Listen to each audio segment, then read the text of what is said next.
حدیث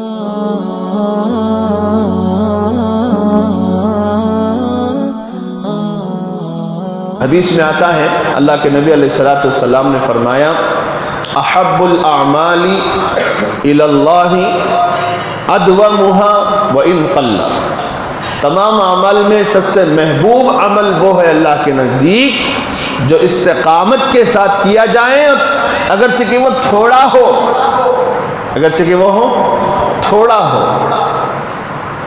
ایک آدمی صرف فرائض کی پابندی کرتا ہے، اخلاص کے ساتھ، استقامت کے ساتھ صرف فرائض پڑھتا ہے، چلا جاتا ہے، لیکن اخلاص اور استقامت کے ساتھ کرتا ہے، اس کے مقابلے میں دوسرا آدمی ہے فرائض، سنن، نوافل، مستحبات، ہر وہ نماز پڑھتا ہے جس کا ذکر حدیثوں میں،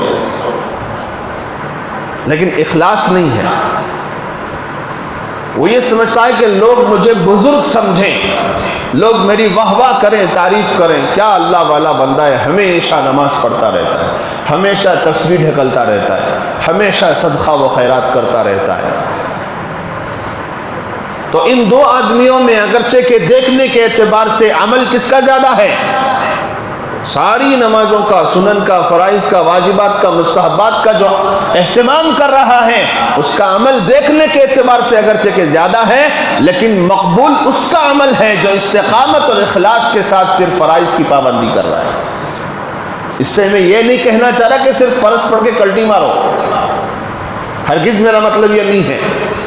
میں اخلاص کا وزن اور استقامت کا وزن آپ کو دکھانا چاہ رہا ہوں۔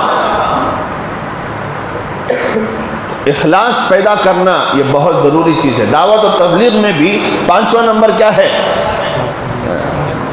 سارے اعمال کی قبولیت کی جڑ ہی اخلاص ہے۔